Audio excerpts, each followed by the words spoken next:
Hello students, good morning to all of you.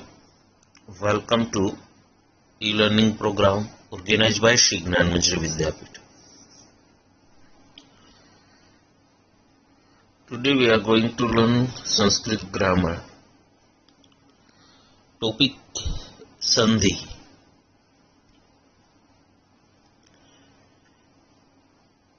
Grammar का topic हम संधि पढ़ रहे थे। हमने संधि में देखा था कि 3 संधि है, स्वर संधि, व्यंजन संधि और विसर्ग संधि। उसमें से 2 संधि, स्वर संधि और व्यंजन संधि, ये हमने सीख ली है। एक बार व्यंजन संधि का फिर से हम रिवीजन कर ले, बाद में नेक्स्ट विसर्ग संधि पढ़ेंगे।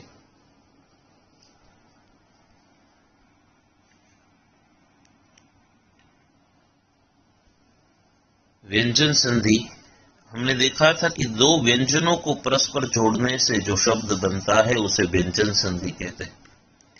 व्यंजन के आधार पर जो संधि बनती है उसे व्यंजन संधि ऐसा कहते हैं। सबसे पहले हमने देखा था कि पद के अंत में म हो और उसके बाद में कोई भी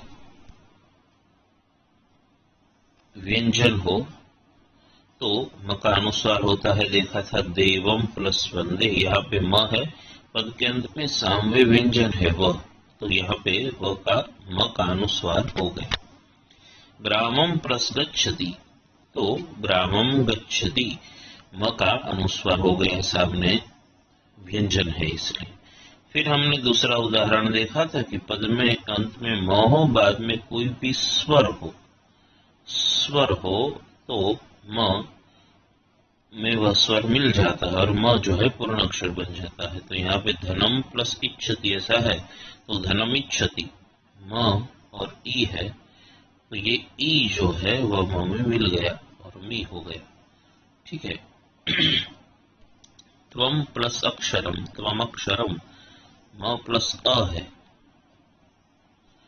तो ये अ जो है वह म में मिल गया और पूर्ण अक्षर हो गया। फिर देखा था अनुनासिक, गायणानाम,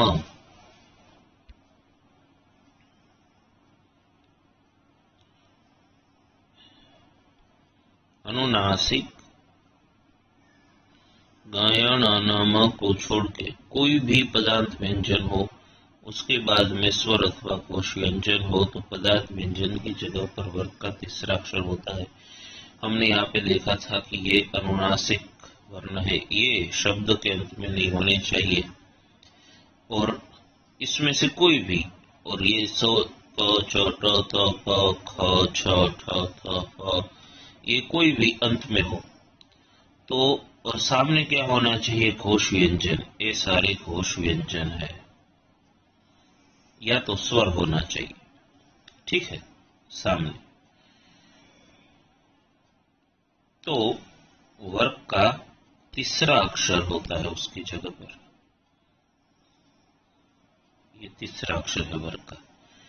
इसमें से कोई भी हो, क छ ट त प ख छ ठ थ फ, या इसमें से कोई हो घ ज ढ ध भ, इसमें से कोई भी अंत में हो तो इसकी जगह पर ये जो है वर्ग का तीसरा अक्षर होता है। हमने देखे थे उदाहरण कई सारे। वनात् प्लस वनम, यहाँ पे जो कंडीशन दी गई है वही कंडीशन है, तो त है, सामने व है कोश व्यंजन, तो उसका हमने द कर दिया। वनाद वनम, दिगंतः, क ग हो गया दिगंतः। बिलात बही, त है अंत में और सामने ब कोश व्यंजन है, तो बिलात बही। अच अंतः, च का च हो गया अचंतः। ठीक है। अब पद के अंत में त हो और उसके बाद में च या छ हो तो त का क्या हो जाता है, च हो जाता है। तो यावत प्लस चक्रम, यहाँ पे त है और सामने छ है, तो त का च हो गया यावत चक्रम। महत प्लस छत्र, तो यहाँ पे तो है, सामने छ है, तो महत छत्रम ऐसा हो गया।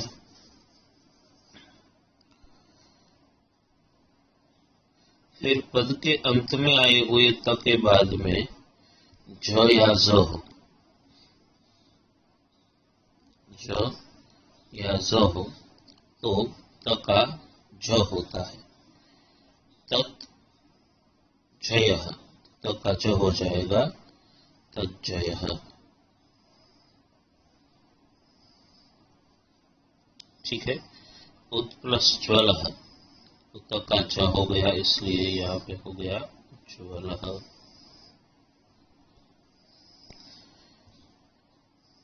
फिर पद के अंत में त हो, बाद में न या म हो, तो क्या होता है, त का न हो जाता है, तत् प्लस निशम्य तन्निशम्य,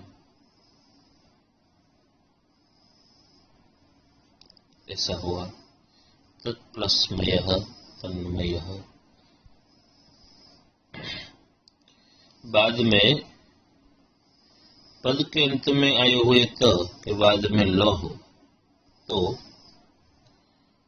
त का ल होता है, तत् प्लस लीनः, तो हो गया तल्लीनः। भगवत प्लस लीला, तो हो गया भगवत लीला। ठीक है। अब जो होमवर्क दिया था उसका एक बार सॉल्यूशन हम कर ले। सबसे पहला वर्ड था लोहाद भिन्नम,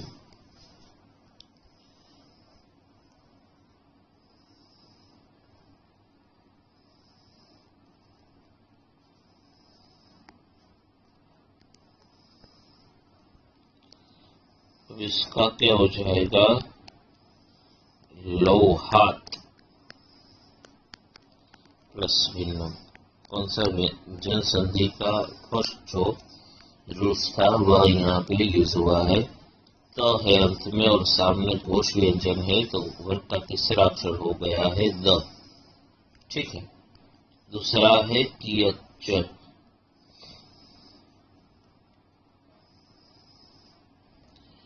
कियत प्लस च। कौन सा नियम यूज हुआ, तो हुआ कि पद के अंत में तो हो और सामने च हो, यावत चक्रों वाला जो हमने एग्जाम्पल देखा।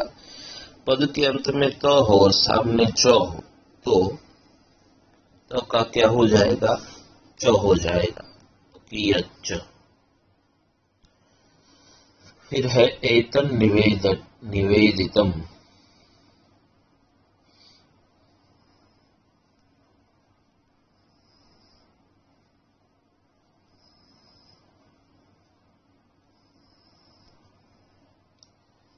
क्या है, दो न है, तो एक न है उसका त हो जाएगा, और निवेदितम इस तरह से, एतत् निवेदितम। यहाँ पे तो है और सामने न है, तो हो और सामने न हो तो की जगह पर न होता है, इसलिए यहाँ पर एतत् निवेदितम इस तरह से हुआ है।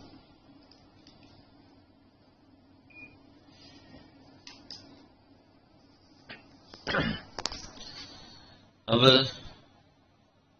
चौथा वर्ड है कदाचिदपि, तो इसका होगा कदाचित प्लस अपि।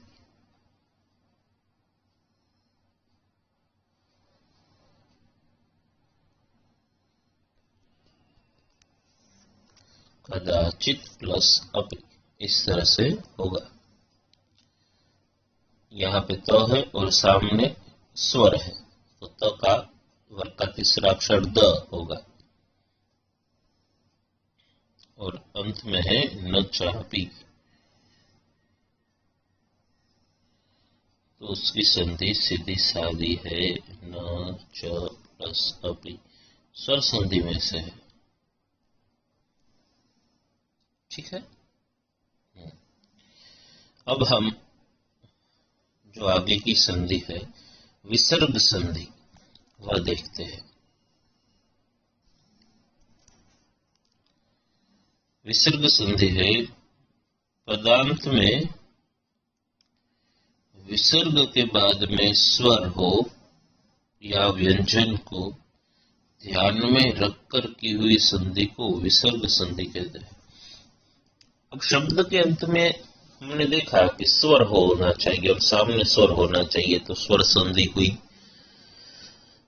व्यंजन संधि है, दोनों व्यंजन हो आमने सामने तो हुई व्यंजन संधि।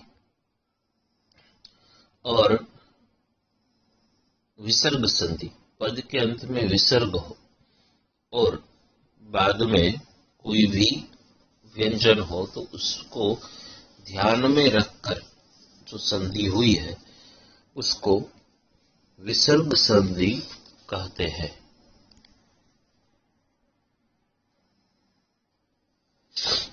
देखते हैं। अब एक तो पद के अंत में तो सभी जगह पर विसर्ग ही आएगा। यहाँ पे जो अलग अलग आता था उसकी जगह पे यहाँ पे तो विसर्ग आएगा। अब सामने जो है उसके आधार पर विसर्ग का क्या होगा वह हमको देखना है। कई जगह पे विसर्ग का स होता है, श होता है, विसर्ग का ओ हो जाता है, तो वह सामने जो है उसके आधार पर ये विसर्ग का कुछ भी होगा। लेकिन यहाँ पे तो विसर्ग ही होगा। अलग अलग जैसे थे स्वर हो तो अलग अ आता है, कभी ई आता है, तो व्यंजन हो तो त आता है, द आता है, ऐसा नहीं। ठीक है, यहाँ पे विसर्ग होगा और सामने जो है उसके आधार पर हमको विसर्ग संधि देखनी है। अब सबसे पहले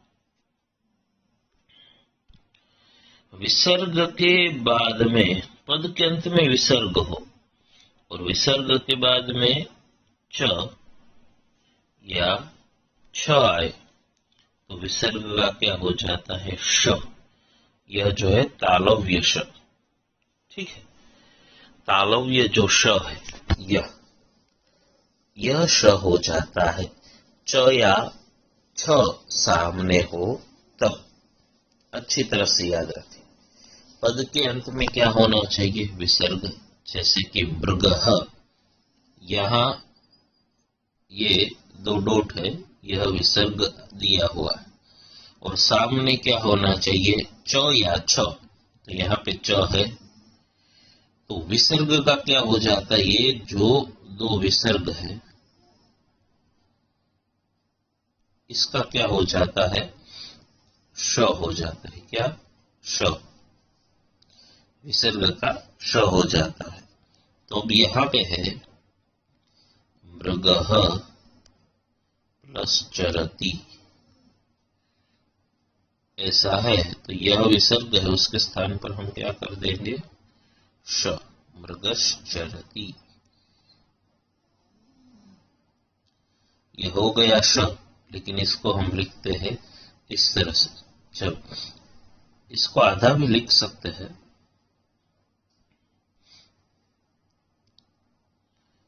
मृगश्चरति, इसको इस तरह भी लिख सकते हैं, लेकिन हम जब च के साथ श हो तो इस तरह से लिखते हैं, इसलिए यहाँ पे मृगश्चरति ऐसा लिखा है।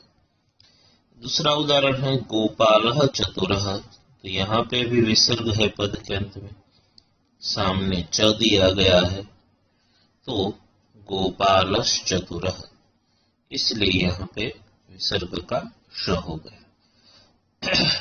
तो ये ध्यान में रखें कि विसर्ग के बाद में च या छ आए तो विसर्ग का श होता है, विसर्ग की जगह पर श हो जाता है। अब आगे दूसरा नियम देखते हैं। अब जिस तरह से कहा कि विसर्ग हो पद के अंत और सामने क्या होना चाहिए च और छ, तो श, तालव्य श, जिसको हम શંકોરાનો શ એવું ગુજરાતીમાં કહીએ કે મીંડાળીઓ શ એવું કહેતા હશો તમે। तो दूसरा है कि विसर्ग के बाद में ट या ठ सामने तो विसर्ग का श, मूर्धन्य श ठीक है। यह श, जो तीनों श का उच्चारण अलग अलग है। स, जो दंत्य दांत को जीभ का स्पर्श होता है, स। फिर तालु, दांत से ऊपर का जो भाग है, श श। और श श श, ये मूर्धन्य श है। तो तीनों का उच्चारण अलग अलग है, इसलिए उच्चारण के आधार पर इसको दंत्य स उसको बोलते हैं। जो हमने च और छ था तो वो तालव्य श बोलते हैं, और इसको मूर्धन्य श बोलते हैं। ट और ठ हो तो विसर्ग की जगह पर यह श हो जाता है। जिस तरह से यहाँ पे है धनु प्लस टंकार, यह विसर्ग है और यहाँ पे ट है, इसलिए यहाँ पे ये विसर्ग का मूर्धन्य श हुआ है और हो गया धनुष्टंकार। विसर्ग की जगह पर हमने कर दिया, यहाँ जो विसर्ग है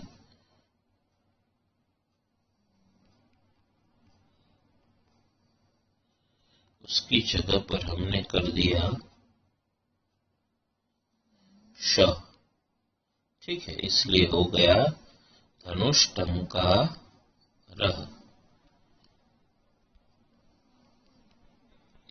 अब दूसरा है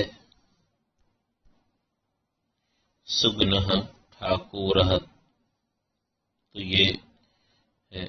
और यहाँ विसर्ग है सामने, ट या ठ होना चाहिए, तो यहाँ पे ठ है, इसलिए विसर्ग का हो गया स, हो गया सुगनः ठाकुरः।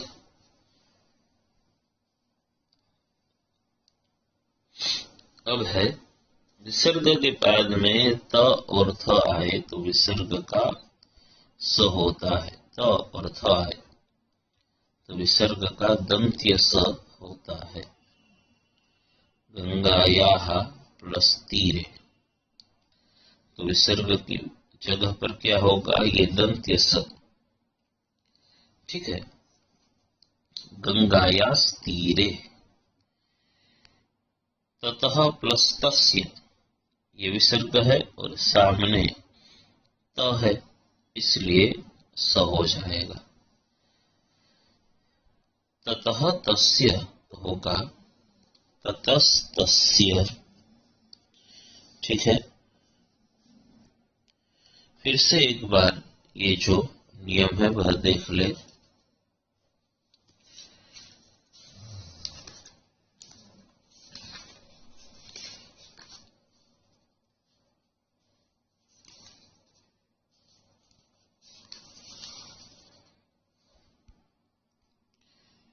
विसर्ग के बाद में च और छ हो तो विसर्ग का क्या हो जाता है, श हो जाता है।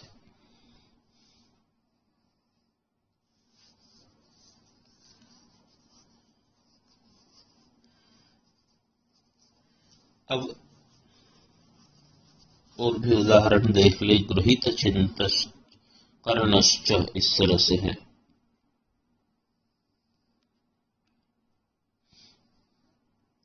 तो यहाँ पे श है तो संधि अलग क्या होगी, कर्णः प्लस च।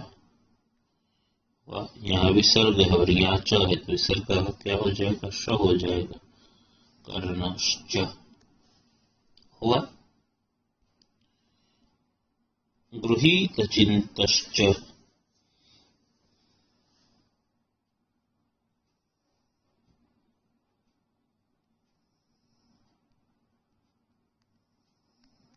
चिंतः प्लस च, यहाँ विसर्ग है, यहाँ च है तो उसका श हो जाएगा। क्या होगा, गृहीत चिंतश्च हुआ।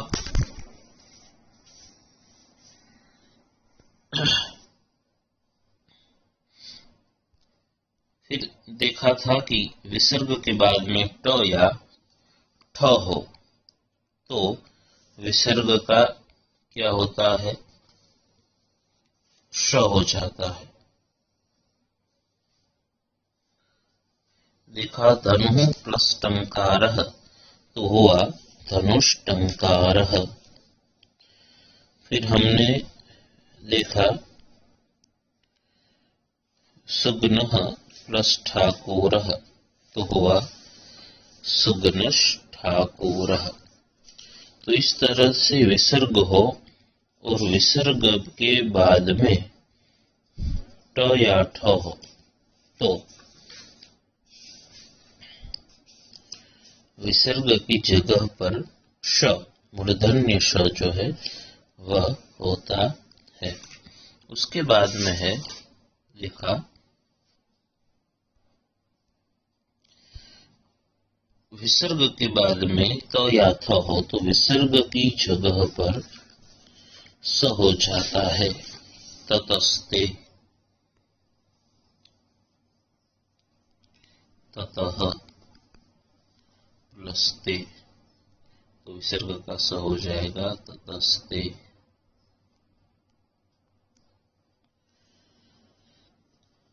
प्रस्तरादयस्तु,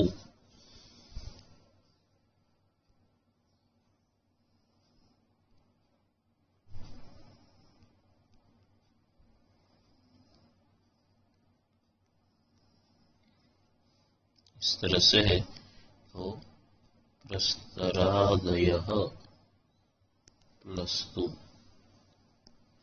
हो गया प्रस्तरादयस्तु।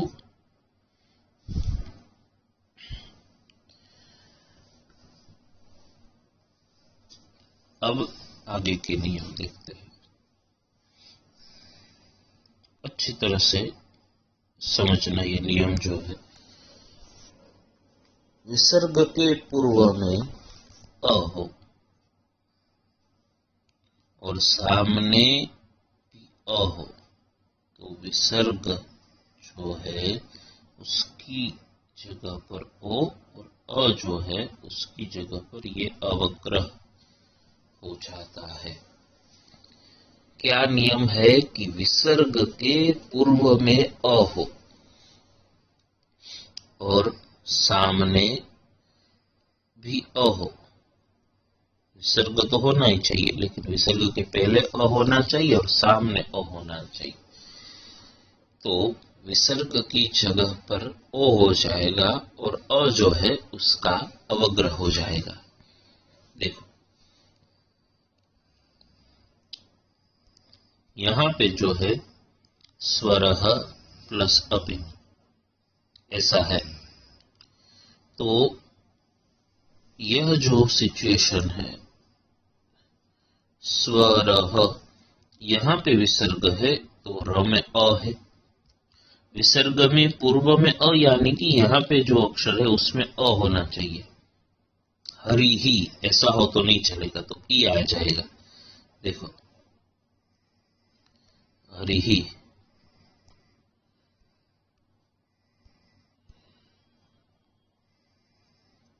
हरि ही तो यहाँ पे ई है ये नहीं चलेगा। ठीक है हरि ही ऐसा हो तो ये नहीं चलेगा अ होना चाहिए। तो यहाँ पे स्वरः पूर्व में अ है और सामने भी अ है अपि तो क्या हो जाएगा यह जो विसर्ग है उसकी जगह पर ओ स्वरो और सामने जो अ है यहाँ कहा कि सामने जो अ है उसकी जगह पर अवग्रह हो जाएगा यानी कि इस तरह से एस साइलेंट अ है स्वरोपी इस तरह से उसका उच्चारण होता है स्वरोपी। स्वरोपी इस तरह से उच्चारण होता है।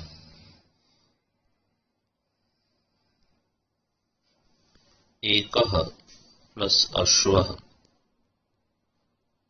ऐसा है तो यहाँ पे जो विसर्ग है उसका ओ और अ है एकोश्वः इस तरह से होता है। ठीक है एकोश्वः।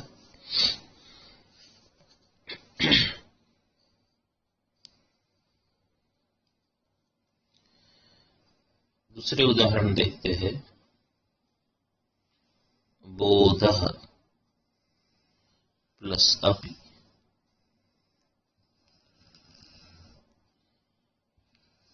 तो यहाँ पे विसर्ग है, विसर्ग पूर्व में अ है और सामने अ है, तो क्या हो जाएगा, विसर्ग का ओ, बोधो पी।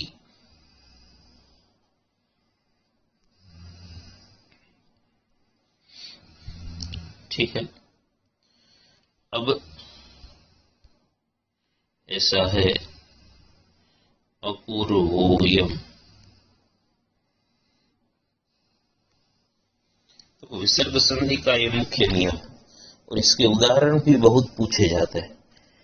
इसलिए जब संधि अलग करनी हो तो ये नियम के आधार पर बहुत ही सरल होता है। देखो, इस तरह से अवग्रह हो, अपूर्वोयम, अवग्रह जब हो तो यहाँ पे जो अपूर्व ओ होता है उसका विसर्ग कर देने का, अपूर्व, सामने अ कर देना, बाद में जो है वो लिख देना, अयम, अपूर्व प्लस अयम।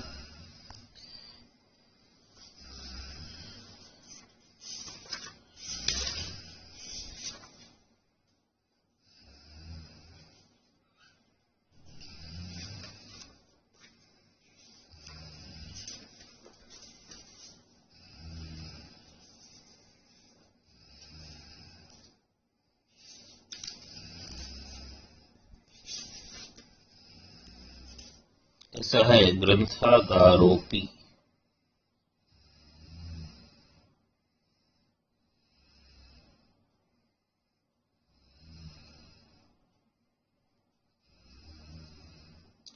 ठीक है, तो यहाँ पे भी सर्ग और ये जो है इसका अ, तो संधि अलग हो जाएगी, ग्रंथागार, इसका विसर्ग हो गया और इसका अ हो गया, अपि हो गया, ग्रंथागार प्लस अपि, तो हो जाएगा ग्रंथागारोपि।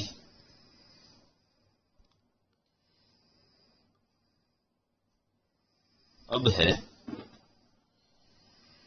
हमने देखा था कि विसर्ग पूर्व में अ हो और सामने अ हो तो विसर्ग का ओ और अ का अवग्रह हो जाता है। अब विसर्ग के पूर्व में अ या आ को छोड़कर कोई भी स्वर हो तो क्या होगा, यह भी देखना है ना।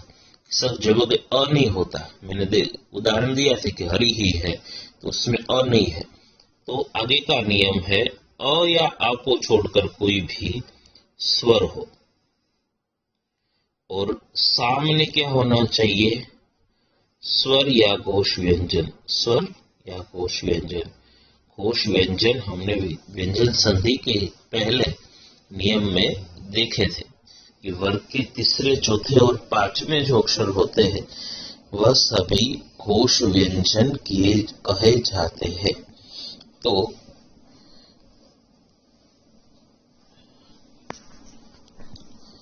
विसर्ग के पूर्व में अ या आ को छोड़कर कोई भी स्वर हो और सामने स्वर या घोष व्यंजन हो तो विसर्ग का र हो जाता है।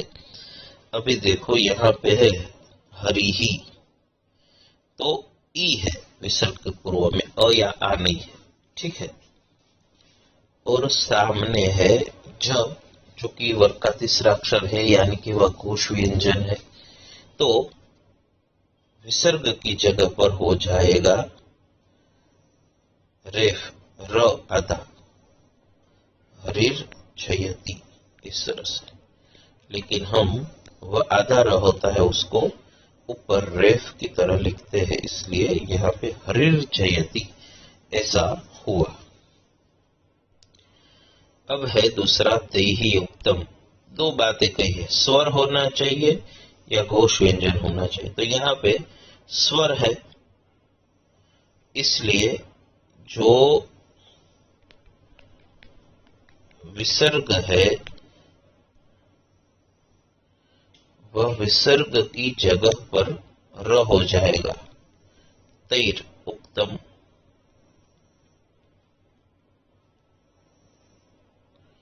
फिर वह जो है उसमें मिल जाता है उ, इसलिए तैर उत्तम ऐसा हो गया। ठीक है,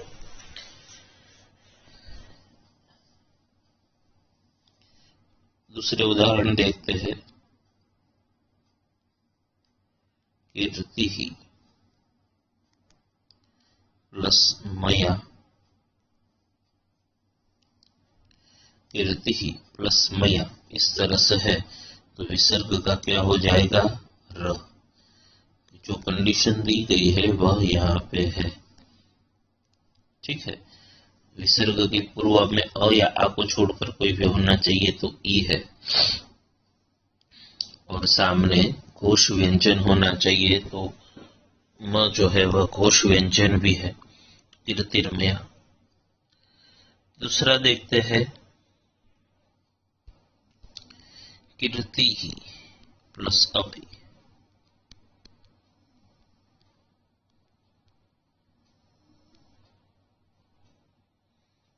कीर्ति ही प्लस अपि, तो विसर्ग है, विसर्ग के पूर्व में अ है, स्वर है, तो भी विसर्ग का र हो जाएगा कीर्तिरपि। र विसर्ग का र आधा होता है और सामने जो भी स्वर है वह उसमें मिल जाएगा। ठीक है, पशुहु पशुरेव, इस तरह से है पशुरेव। तो यह जो विसर्ग है, यह जो र है उसकी जगह पर विसर्ग हो जाएगा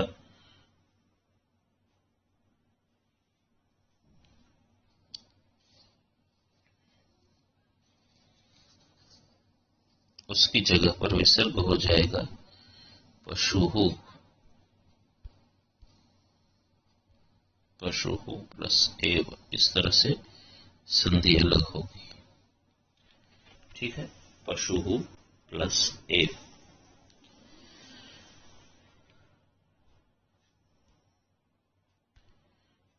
फिर से विसर्ग संधि के जो नियम है वह देख लेते हैं। कहा कि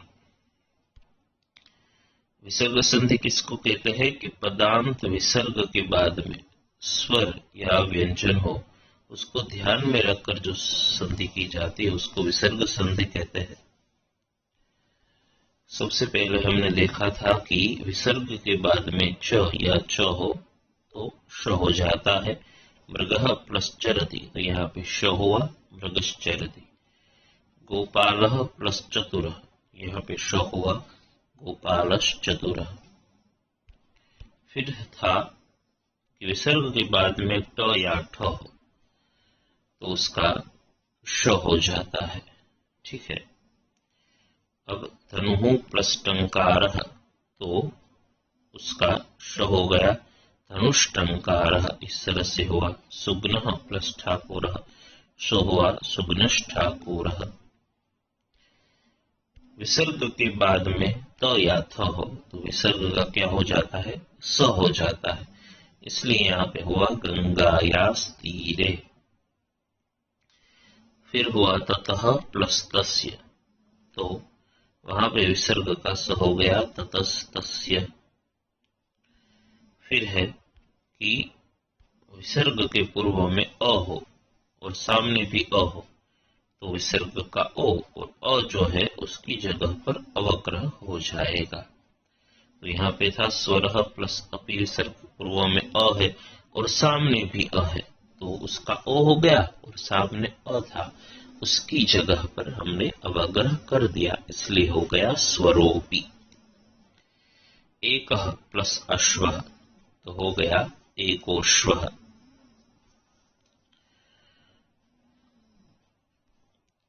अब है विसर्ग के पूर्व में अ या आ को छोड़कर कोई भी स्वर हो और उस सामने क्या हो जाए, स्वर या कोश व्यंजन हो, तो विसर्ग की जगह पर र हो जाता है। हरिहि प्लस जयति, तो हरिर् जयति। तैहि प्लस उत्तम, तैरुक्तम। तो इतने विसर्ग संधि के नियम थे।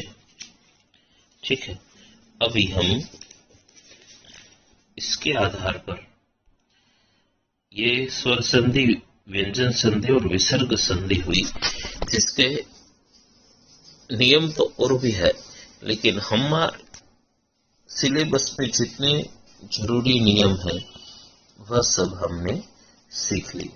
ठीक है, अब थोड़े से उदाहरण हम देखते हैं।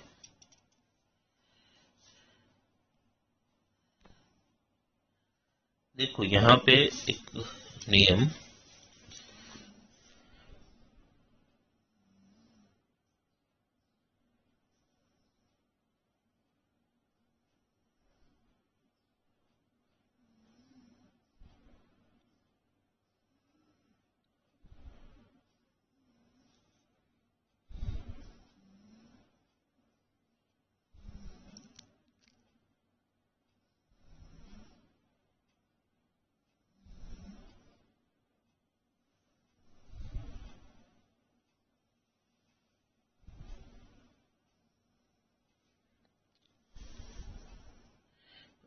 विसर्ग, यह जो नियम है,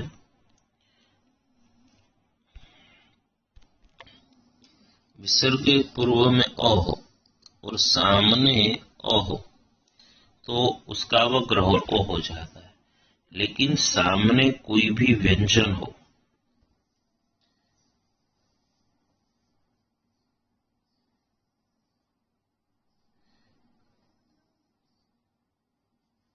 सामने कोई भी घोष व्यंजन हो तो क्या होता है, इस तरह से है नमः प्लस नमः, तो इसका ओ हो जाता है सिर्फ नमो नमः।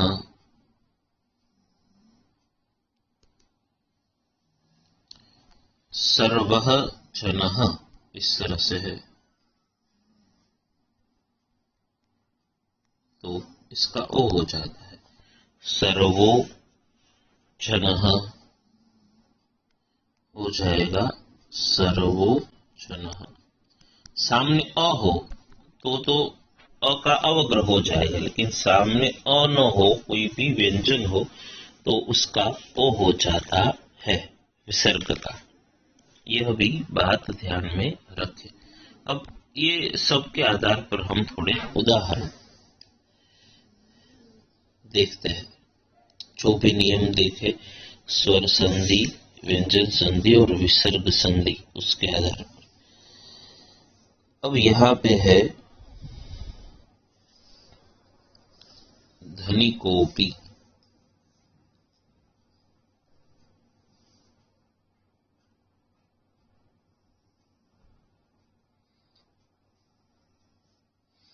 तो क्या संधि होगी?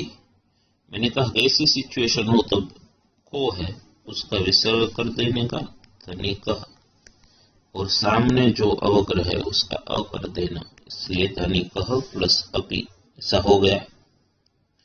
ठीक है, अब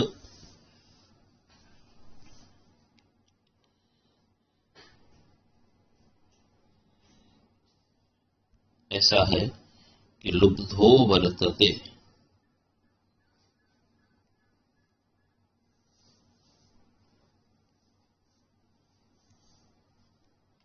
तो यहाँ पे ओ है, सामने अ नहीं है, तो यहाँ पे विसर्ग हो जाएगा, सामने कुछ नहीं होगा, लुब्धः वर्तते हो गए।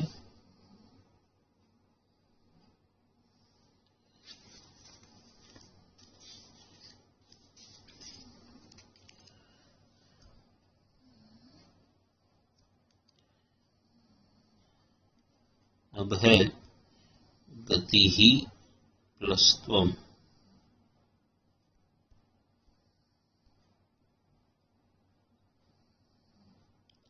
गति ही प्लस त्वम, ऐसा है तो क्या होगा?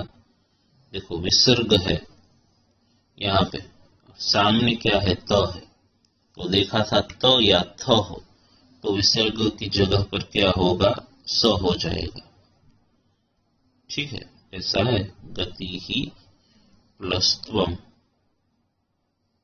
सामने त या थ हो तो विसर्ग हो जाएगा गतिस्त्वम, हो गया गतिस्त्वम। अब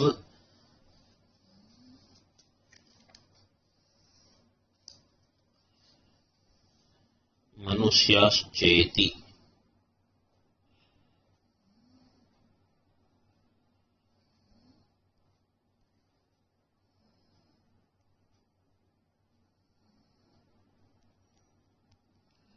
मनुष्याश्चेति इस तरह से है तो क्या होगा, मनुष्याः प्लस च प्लस इति।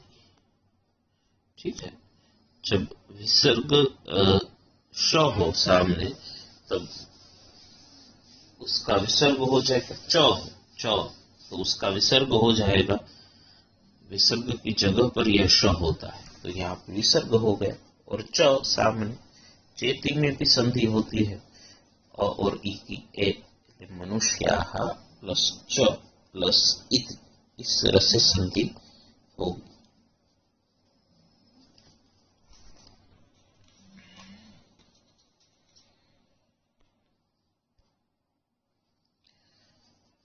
अब इस तरह से ये संधि जो पूछी जाती है सिंपल है।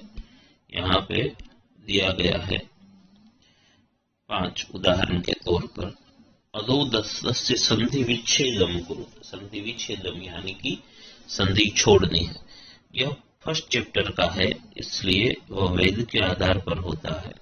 तत् न आसु, इसको कोई भी नियम हमारा जो है वह पूरा नियम नहीं लगता। तत् न, तो यहाँ पे हुआ प्लस आसु, इस तरह से यह संधि अलग होती है। फिर है महाभूताः तथा प्लसेव, संधि युक्तम पदम लिखत, संधि जोड़नी है। तो यहाँ पे क्या है, महाभूताः, यहाँ पे विसर्ग है और सामने त है तो विसर्ग का क्या हो जाता है, विसर्ग का हो जाता है स, तो हो जाएगा महाभूता, महाभूतास तथा, बराबर। अब यह था और ए है, आ और ए का ऐ हो जाएगा तो थैव हो जाएगा महाभूतास तथैव।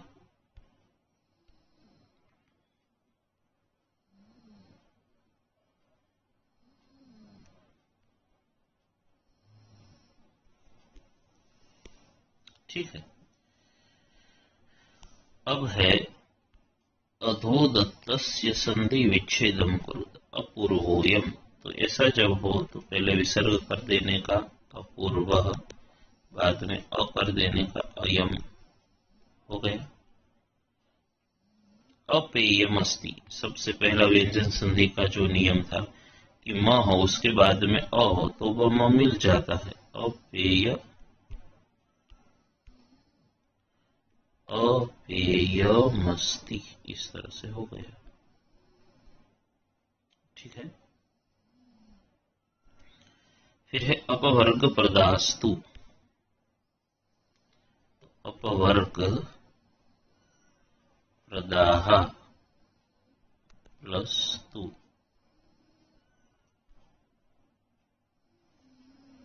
ठीक है,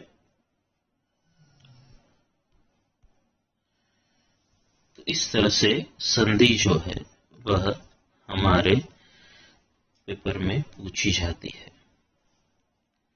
अब हम होमवर्क देख लेते हैं। देखो यहाँ पे 5 वर्ड जो है वह संधि अलग करनी है, छोड़नी है, और 5 वर्ड जो है वह संधि जोड़नी है। यह आपका होमवर्क है, आप अच्छी तरह से इसको लिख ले, स्क्रीनशॉट कर ले, ताकि आप इसको अच्छी तरह से ये होमवर्क कर सके। जो भी नियम हमने देखे हैं, स्वर संधि, विसर्ग संधि, व्यंजन संधि और विसर्ग संधि, इसका होमवर्क है। यहाँ पे हमारा जो टॉपिक है संधि का वह कंप्लीट होता है। अब एक छोटा सा टॉपिक संख्यापद और समास, ये 2 ही टॉपिक ग्रामर के हमारे बाकी है। फर्स्ट सेम का पूरा सिलेबस कंप्लीट हो गया है। 1 to 10 चैप्टर और जितना ग्रामर का था पोर्शन वो भी कंप्लीट हो गया है। ठीक है, थैंक यू वेरी मच।